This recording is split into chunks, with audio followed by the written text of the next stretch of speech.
하겠습니다. 오늘 말씀은 누가복음 15장 28절에서 32절까지의 말씀입니다.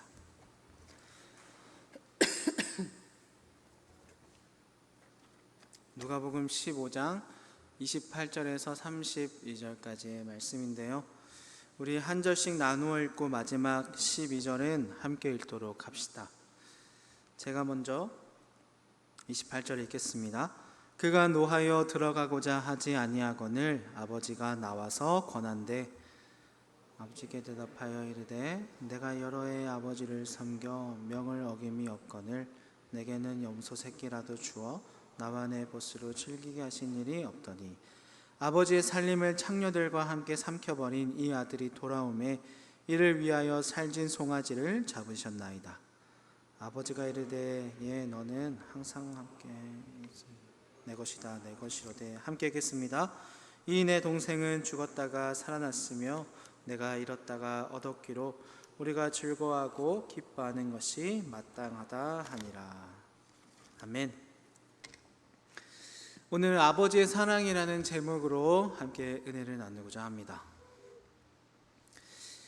금요일부터죠. 구미시 거리두기 단계가 다시 1단계에서 2단계로 상향이 되었습니다. 그리고 새로운 변이 코로나 바이러스로 인해서 다시금 감염률이 올라가고 있는 추세죠. 가게들은 다시 일찍 문을 닫기 시작했고 그리고 많은 장소들이 제한되고 있습니다. 점점 세상이 무서워지는 것 같습니다. 사람과 사람 사이의 대화나 관계는커녕 점점 보이지 않는 날이 세워져가는 사회가 되어가는 것 같습니다. 서로가 서로를 경계하면서도 자신의 것을 지키는 것, 자신의 몫을 챙기는 것에는 더욱더 혈안이 되어가는 사회가 되어가고 있는 것 같습니다. 우리는 그러한 세상을 살아가고 있는데요. 중요한 것은 그러한 사회 속에서 어떻게 그리스도인으로 살아갈 것인가죠. 어떻게 세상이라는 무대에서 예수 그리스도의 선한 배우로서 연기를 펼칠 것인가 라는 것입니다. 물에 얼음이 맺히고 점점 굳어가는 것처럼 차가워지는 이 세상을 따뜻하게 품을 수 있는 것은 무엇일까요? 뿐만 아니라 고단한 나의 삶과 어려운 또 힘들어 지친 내 마음까지도 위로해 줄 수 있는 것은 무엇일까요? 저는 지난주 이러한 고민에 대한 해답을 용서의 실천으로 제시를 했습니다. 우리는 값없이 용서받았으니 그들을 값없이 용서해 줘야 하고 우리가 용서받은 자들이기 때문에 용서하는 삶을 살아야 한다. 이를 통해서 하나님의 은혜를 누릴 수 있다. 제가 오늘 여러분께 드릴 또 다른 해답은 바로 사랑입니다. 오늘 본문을 통해 우리는 예수님이 들려주신 두 아들을 사랑하는 아버지의 비유를 보게 될 텐데요. 이 이야기에서 우리는 죄악된 인간의 모습이 어떠한지 그리고 그런 죄인을 사랑하시는 하나님의 은혜가 어떠한지를 보게 되면서 그 속에 나타나는 한량없는 사랑, 끝이 없고 더함이 부족함이 없는 한량없는 사랑을 보게 됩니다. 그래서 오늘 말씀이 차가워진 우리의 마음과 이 세상을 따뜻하게 품을 수 있기를 바랍니다. 그러한 위로가 저와 여러분 가운데 넘치기를 바라요. 이 말씀을 통해 우리는 어떤 죄인이라도 품에 안아주시는 하나님의 선하심을 기뻐하도록 부름받았음을, 그러한 아버지의 사랑을 누리며 살아가는 저와 여러분이 되기를 바랍니다. 첫 번째로 아버지의 사랑은 우리 모두가 잃어버린 아들임을 깨닫게 합니다. 누가복음 15장에 등장하는 세 가지 비유가 있죠. 잃어버린 양과 잃어버린 동전과 잃어버린 아들에 관한 비유가 등장합니다. 각각 이야기를 아주 극적으로 드러내고 있는 장소와 상황이 있죠. 종교 지도자들이 예수님이 악명 높은 죄인들을 영접하고 그들과 함께 어울리며 음식을 같이 먹는다고 수군거렸습니다. 이것은 마치 삭개오가 예수님을 영접하고 예수님이 삭개오의 집에 유하러 들어가실 때에 그의 집으로 들어가시는 예수님을 보고 무리들이 그가 죄인의 집에 들어간다라고 수군거리는 모습을 떠올리게 합니다. 종교 지도자들 역시 그들과 마찬가지로 예수님이 이 땅에 오신 목적을 바르게 이해하지 못한 것 같습니다. 그것을 이해하지 못하고 죄인들과 어울리는 것, 그들과 함께 하심에 불평, 불만을 터뜨리자 예수님은 이 세 가지 비유를 그들에게 들려주시는 것이죠. 그 중에서도 오늘은 특히 그 세 번째 이야기를 중심적으로 살펴보고자 하는데요. 이야기에서 예수님은 사랑하는 아버지이시고 예수님께 대적하는 종교 지도자들은 화가 난 맏아들이라고 볼 수 있습니다. 예수님 당시 문화에서는 아버지가 죽으면 대개 그 아들들이 가족의 재산들, 부동산, 모든 것을 포함하는 상당한 유산을 물려받을 수 있었다고 합니다. 그런데 이것은 아버지가 죽었을 때 가능한 것이죠. 그런데 예수님의 비유에서 작은 아들은 아버지가 살아있을 때 이것을 요구합니다.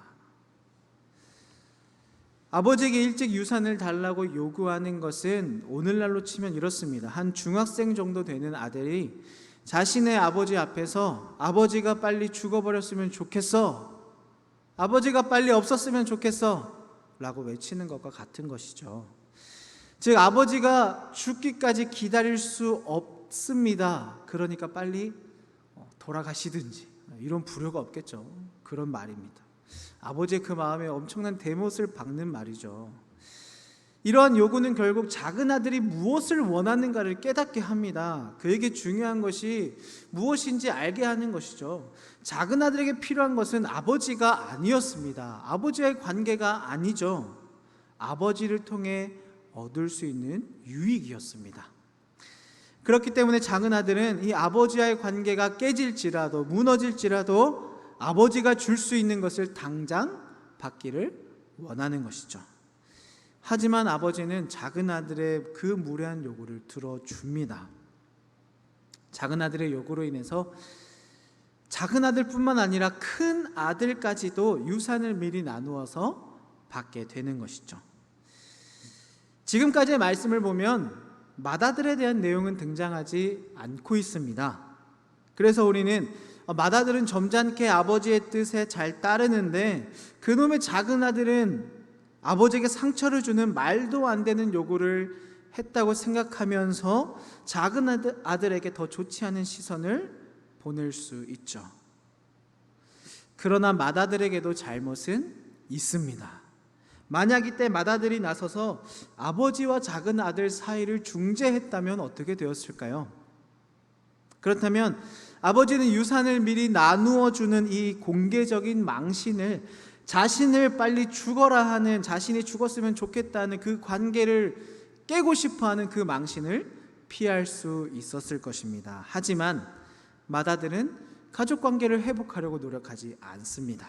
조용히 자신에게 주어지는 아버지의 유산을 받을 뿐이죠. 아버지의 명예를 지키려고 애를 쓰지도 않고요, 동생의 행동을 꾸짖지도 않습니다. 유산을 챙긴 맏아들은 아무 일도 없었다는 듯이 그저 아버지의 곁에서 조용히 지낼 뿐입니다. 예수님은 작은 아들과 큰 아들을 통해서 잃어버린 아들의 두 가지 모습을 제시하고 있습니다. 첫 번째 유형은 공개적으로 반항하는 아들, 대놓고 죄를 지은 작은 아들과 같은 사람이죠. 작은 아들의 요구는 결국 인간의 죄에 대한 참담한 결과를 보여줍니다. 하나님을 거부하고 그 품에서 떠나고자 하는 것이죠. 하나님이 주시는 유익을 받기를 원하고 그것을 필요로 하지만 정작 하나님을 원하지는 않습니다. 하나님 나에게 주실 수 있는 것은 다 주십시오. 취직도 잘 되게 해주시고 어려운 대학 생활도 좋은 성적으로 마무리하게 해주시고 사람들과의 인간관계 속에서도 잘 적응하게, 잘 지낼 수 있게 나를 좀 도와주십시오. 그런데요, 저는 하나님을 원하지는 않습니다. 하나님이 나에게 원하시는 것들은 내가 지키고 싶지 않아요. 하나님이 우리에게 주신 많은 은혜들이 있죠. 아름다운 이 세상, 또 섭리하시는 사회, 그 속에 이루어지는 하나님의 질서 등이 우리를 살아가게 합니다. 그러나 우리는 아버지의 관계를 희생하면서까지 아버지의 재산을 원했던 작은 아들처럼 하나님의 법에 순종하지 않고 그 복과 은혜만을 누리고자 할 때가 너무나 많습니다. 이것은 하나님이 창조하신 세계를 누리고자 하면서 그 창조주를 무시하는 것과 같은 일이 되는 것이죠. 둘째 유형은 죄인인지 아닌지 분간하기 어려운 아들, 맏아들과 같은 사람입니다. 얼핏 보면 맏아들은 아버지와 가까운 것처럼 보이죠. 하지만 실제로 멀리 떨어져 있는 자입니다. 이런 유형의 사람은 교회의 일원으로서 하나님의 축복을 바라고 자기 삶에서 하나님의 이름이 높여지거나 하나님을 영화롭게 하는 것에는 그다지 관심이 없어 보이죠. 아버지나 형제에게는 전혀 관심이 없습니다. 그럼 무엇에 관심이 있죠? 오로지 자기 자신에 관한 일, 그 상황에서 나에게 주어지는 유익만 쫓을 뿐입니다. 예수님이 죄인들과 어울리는 것, 그들과 교제하는 것을 이해하지 못하는 자들은 자신들을 큰 아들과 작은 아들 중 누구라고 생각을 했을까요?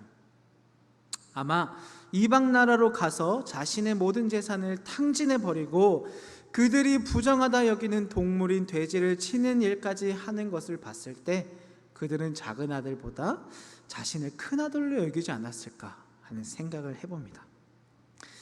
하지만 큰 아들 역시 작은 아들처럼 아버지께로 돌아와야 할 잃어버린 아들이라는 것이죠. 유대 지도자들 역시 그들이 보았을 때는 하나님께 사랑을 받을 자로 보이지만 누구보다 경건하게 살아가는 자들이지만 그들 역시 하나님께로 돌아와야 할 자들이었다는 것입니다. 우리도 마찬가지죠. 여러분은 어때요? 큰 아들입니까? 작은 아들입니까? 어떤 아들의 삶과 비슷하게 살아가고 계시고 어떤 아들이 걸어간 길을 비슷하게 걸어가고 계십니까? 그러나 더욱 중요한 것은 두 아들 모두가 잃어버린 아들이라는 것처럼 우리 역시 하나님께로 돌아가야 하는 자들이라는 것이죠. 두 번째로 아버지의 사랑은 아들이 돌아오기를 기다리고 기다리는 것입니다. 예수님의 이 이야기 중 가장 중요한 포인트는 이 잃어버린 작은 아들이 고향으로 돌아오는 장면이죠. 예수님은 아직 거리가 멀리 떨어져 있는데도 아버지가 작은 아들을 먼저 발견했다고 말하고 있습니다. 아마도 그가 고향 마을에 도착을 해서 큰 길로 들어서려 할 때였을 것인데요. 마을 사람들이 모여 사는 곳으로 이어지는 큰 길에서 아버지는 오늘이나 내일이나 작은 아들이 돌아오기를 기다리고 있었던 것이죠. 그 길을 지켜보고 있었을 것입니다. 그렇기 때문에 작은 아들이 아무런 예고 없이 연락도 없이 왔을 때에 아버지가 먼저 발견할 수 있었겠죠.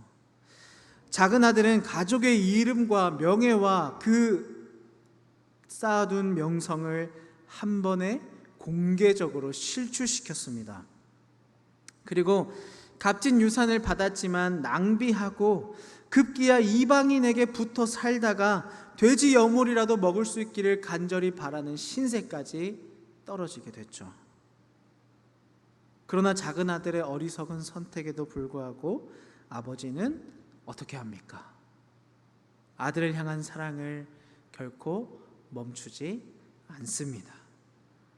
아버지에게는 그 아들이 재산을 미리 받아가고 상처를 주고 그것을 탕진하고 이방인에게 붙어 살고 그런 게 전혀 문제가 되지 않았습니다. 아버지는 그저 아들과의 관계가, 그 깨어진 관계가 다시 회복되기만을 바랄 뿐이죠. 아들과 다시 이야기를 나누고 함께 웃고 함께 시간을 보내기를 꿈꾸었습니다. 작은 아들을 다시 보고 싶은 열망으로 아버지는 마을 어귀로 나가서 또 그가 집으로 돌아오지 않을까 기대하며 그 길을 지켜보고 있었던 것이죠. 마을 어귀에 있던 아버지가 마침내 아들을 발견합니다. 그리고는 예복을 꺼내 들고 그에게 달려갔다고 말씀을 하시죠. 당시 문화권에서는 달리는 것을 부끄러운 일로 여겼습니다. 게다가 이 가문의 가장이, 존경받을 만한 사람이 옷을 잡고 달려간다?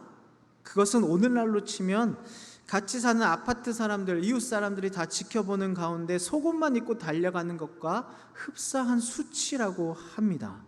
굉장히 부끄러운 일이죠. 창피한 일입니다.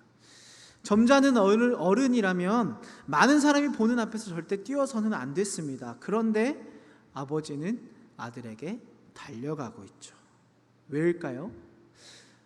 아버지는 아들이 당할 꼴을 미리 알았기 때문입니다. 다른 사람들이 그 아들을 볼 때 그 아들이 어떤 일을 당할지 알았기 때문이죠.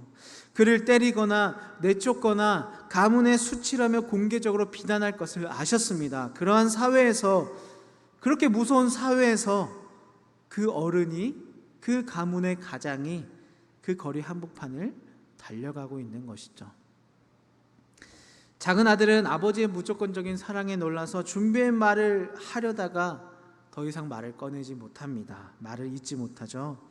아들은 하나님과 아버지께 내가 죄를 지은 죄인임을 인정하고 이제 자신은 아들이라 불릴 자격도 없음을 인정합니다. 그 아들은 내가 가족의 일원이 될 자격도 없음을, 가족의 사랑을 받을 자격도 없는 자임을 고백하죠. 자신의 지은 죄의 무게와 깊이를 느꼈습니다. 그동안 자신 때문에 아버지가 당했을 수치와 고통을 뼈저리게 느끼는 순간이었습니다. 아들은 뼈저리게 뉘우쳤지만 자신을 종으로 불려달라는 말을 도저히 할 수가 없었죠. 이것은 현재 자신의 문제가 돈 문제뿐이 아님을 깨닫는 순간이었습니다. 그런 아들이 내가 사랑받을 자격도 없다, 내가 아들로서 아버지께 찾아갈 수도 없다, 나는 종과 같은 삶을 살아야 할 뿐이다라고 절망하고 있는 아들이 의지할 수 있는 곳은 어디였을까요? 잃어버린 아들과 아버지 사이의 문제는 탕진해버린 재산이 아닙니다. 몇 억이든 몇십억이든 그 재산이 중요한 것이 아니죠. 가장 큰 문제는 아버지와 아들의 관계가 깨어졌다는 것입니다. 이 가장 큰 문제를 해결할 수 있는 방법은 오로지 하나뿐이죠. 바로 아버지의 그 한량없는 사랑뿐입니다. 그 사랑 덕분에 이제 그 관계가 회복되어집니다.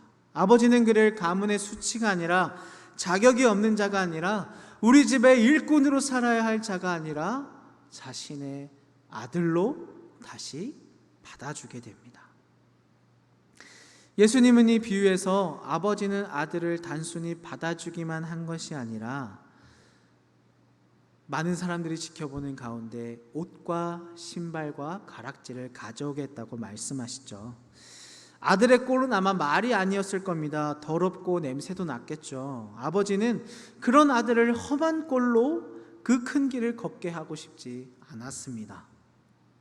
자신의 아들임을 인증하는 가락지와 제일 좋은 옷을 가져오게 해서 아들이 수치를 당하지 않도록 지켜주신 것이죠. 대신 아버지는 수치를 당합니다. 거리 한복판을 달려가 부끄러움을 당하죠. 그러함으로 아들을 치려 하는 자들에게서 그를 지켜주고 그의 명예를 회복시켜줍니다. 아들이 수치를 당하지 않도록 누가 대신 수치를 당합니까? 아버지가 대신 수치를 당하죠. 여러분, 이 하나님의 사랑이 이 아버지의 모습과 같습니다. 아버지는 현관을 서성이며 오늘이나 내일이나 집 나간 아들이 돌아오기만을 기다리다가 마침내 아들이 보이자 마을에서 당할 수치를 무릅쓰고 그를 지키기 위해 달려가고 있잖아요. 이처럼 세상의 주관자이신 예수님이 이스라엘의 수치와 온 세상의 악을 짊어지고 십자가에 못 박혀 죽으셨습니다. 인류의 증오와 하나님의 진노를 스스로 지고 우리가 당해야 할 수치와 고통을 대신 받으시고 당하셨죠. 여러분, 이것이 아버지의 사랑이며 이것이 하나님의 사랑입니다. 예수님은 양팔을 벌린 채로 인류를 끌어안으실 뿐만 아니라 우리 죄를 대신해서 못 박히기까지 하셨습니다. 왜냐하면 하나님이 원하시는 것은 우리가 그분께로 돌아오는 것이기 때문이죠. 누가복음 19장 10절 말씀입니다. 인자가 온 것은 잃어버린 자를 찾아 구원하려 함이니라. 잃어버린 자를 찾아 이 땅에 오신 것, 그것이 바로 하나님의 사랑입니다. 마지막으로 아버지의 사랑은 가족의 하나됨을 말합니다.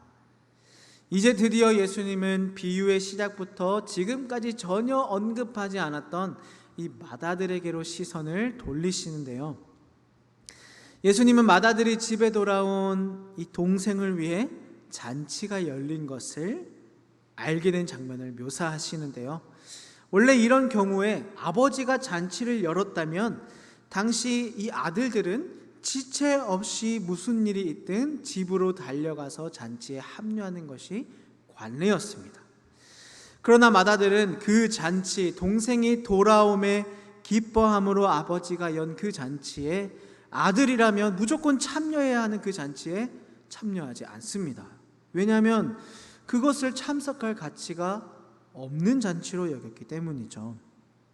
그는 집 밖에서 아버지의 그 불공평한 행동에 불평과 불만을 토로합니다. 마치 그가 죄인의 집에 들어간다 말하는 자들처럼 그가 죄인들과 어울려서 식사를 하며 교제한다 말하는 그들과 같은 모습이죠.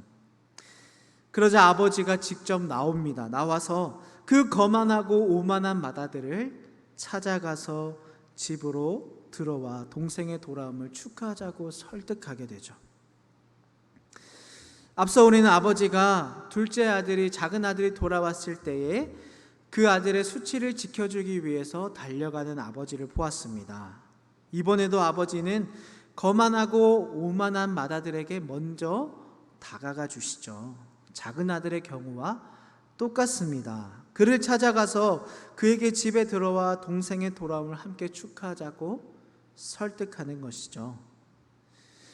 혹 작은 아들에게는 반지와 옷과 신발과 그렇게 찾아가서 맞이했다고 해서 이 아버지가 큰 아들보다 작은 아들을 더 사랑한다고 볼 수는 없습니다. 왜냐하면 아버지는 똑같이 그에게도 큰 아들에게도 동일하게 다가가고 있기 때문이죠. 아버지는 손님들을 뒤로하고 다시 한번 당혹스러울 수 있을 만한 행동을 합니다.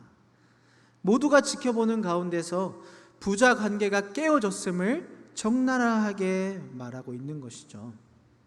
맏아들에게 다가가서 설득을 합니다. 하지만 맏아들은 자기 행동이 아버지에게 수치가 되리라는 것을 알면서도 조심하지 않습니다. 대놓고 행동하죠. 그는 아버지를 떠난 동생 못지않게 아버지를 거역합니다. 두 아들은 각기 다른 방식으로 아버지의 사랑을 받아들이지 못했습니다. 맏아들은 선한 행동으로, 작은 아들은 나쁜 행동으로 아버지의 사랑과 담을 쌓고 그 관계를 깨어버렸죠. 하지만 이 두 명의 잃어버린 아들 중 결국 아버지께로 돌아온 아들은 누구일까요?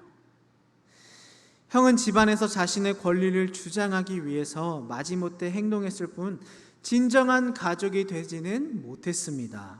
또한 아버지를 잘 모신다고 하면서도 함께 있으면서도 정작 아버지와는 떨어져서 그 떨어진 마음을 가지고 살아갈 뿐이었죠. 결국 아버지를 거역했던 작은 아들은 다시 아버지께로 돌아와 잔치를 누립니다. 그러나 그토록 착했던 형, 아버지와 함께 머물던 형은 지금 밖에 서 있을 뿐이죠. 예수님은 이 비유를 통해서 죄의 두 가지 유형을 묘사하십니다. 작은 아들처럼 대놓고 거역하는 죄와 큰 아들처럼 이 속에서 골마있는 죄를 의미하죠. 은혜로운 아버지는 두 아들 모두 사랑으로 존중해 줍니다. 그러나 울며 회개하고 아버지의 품에 안긴 작은 아들과 달리 맏아들은 투덜대며 아버지의 뜻을 거역하죠. 아버지를 잘 모시고 있다고 자부한 맏아들의 교만이 이 대목에서 드러나고 있습니다. 그가 사실은 아버지를 복종해야 할 상전쯤으로만 여겨왔다는 사실과 자신의 큰아들이지만 부당하게 대우를 받았다고 느끼고 있음을 낱낱이 드러내고 있는 것이죠. 게다가 맏아들은 작은 아들을 동생으로 부르지 않습니다. 대신 아버지의 재산을 삼켜버린 아들이라고 부르죠. 작은 아들이 아버지의 진정한 아들이 되기 위해 회개할 필요가 있었다면 맏아들은 동생을 동생으로 용납하기 위해 회개할 필요가 있었던 것이죠. 예수님은 자비로운 아버지가 맏아들의 불평에 답을 하는 것으로 이 비유를 마치십니다. 아버지의 마지막 말을 들어보면 맏아들은 아버지에게 계속 불손한 말을 하고 화를 내고 불평을 던지지만 얘야, 아들아 하고 자상하게 맏아들을 부르십니다. 이렇게 말하죠. 얘야, 너는 늘 나와 함께 있으니 내가 가진 모든 것이 다 너의 것이지 않냐. 그런데 너의 이 동생은 죽었다가 살아났고 내가 잃었다가 되찾았으니 즐기며 기뻐하는 것이 마땅하지 않겠니? 아버지는 큰 아들은 자신과 늘 함께 있어주고 작은 아들은 자신을 떠났다고 해서 이 작은 아들을 외면하지 않습니다. 자신을 떠났다가 작은 아들이 돌아왔다고 해서 함께하던 큰 아들을 외면하고 소홀하게 여기지도 않죠.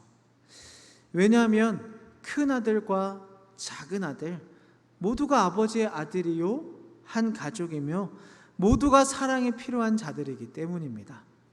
그래서 그러한 회복의 자리로 두 사람 모두를 초청하는 거죠. 잔치를 열고 그곳으로 부르십니다. 이전의 관계를 회복하고 함께 사랑의 자리로 나와서 사랑하며 살기를 요청합니다. 여러분은 그 자리에 참석하시겠습니까? 아니면 참여하지 않고 밖에서 서성이며 기다리시겠습니까? 말씀을 맺고자 합니다. 아버지는 두 아들 모두를 잃어버렸습니다. 한 아들은 자신과의 관계를 깨고 달아나 버렸고 한 아들은 자신과 함께 있지만 자신에게 관심을 주지 않았습니다. 그러한 두 아들에게 아버지가 원하는 것은 단 하나죠. 아버지께로 돌아와서 함께함으로 그 깨어진 관계를 다시 회복하는 것 뿐이었습니다. 그러기 위해 아버지는 유산을 각각 나누어 주고 큰 길가에서 아들이 돌아오기를 기다리고 밖에서 서성이는 아들을 직접 찾아가서 만나고 요청하고 회복의 자리로 초대하시는 거죠. 마음의 아픔도 수치를 무릅씀도 다른 사람들이 우리 가족의 관계가 깨어짐을 알아가는 것도 아버지에겐 중요하지 않았습니다. 아버지에게 중요한 것은 두 아들이 다시 자신에게로 돌아오는 것 뿐이죠. 여러분, 이것이 아버지의 사랑입니다. 우리를 향하신 하나님의 뜻이죠. 이 말씀을 통해 하나님은 그 유대 지도자들의 상처받은 마음, 그 삭막한 마음을, 그 얼어붙은 생각과 그들의 행동을 만져주시고 회복해 하시는 거죠. 내가 원하는 것은 네가 나에게로 돌아오는 것이다. 죄인들도 끌어안을 수 있는 마음, 연약한 자들을 섬길 수 있는 마음을 가지고 나와 함께 사랑하며 살아가는 것이다. 다른 사람을 품지 못하고 살아가는 너희의 그 얼어붙은 마음을 녹일 수 있는 것이 바로 그러한 사랑이다. 여러분은 지금 어디에 머물고 계십니까? 아버지의 집에서 아버지와 함께 머물지만 아버지의 관심을 두고 있지는 않습니까? 아니면 아버지를 떠나서 이방 나라로 떠나 계십니까? 부끄럽고 부족함이 가득한 채로 집으로 돌아오는 그 큰 길을 걸어오고 있지는 않습니까? 잔치가 열리는 그곳에서 함께 기쁨을 누리고 계십니까? 아니면 잔치가 벌어지는 집 밖에서 서성이고 계십니까?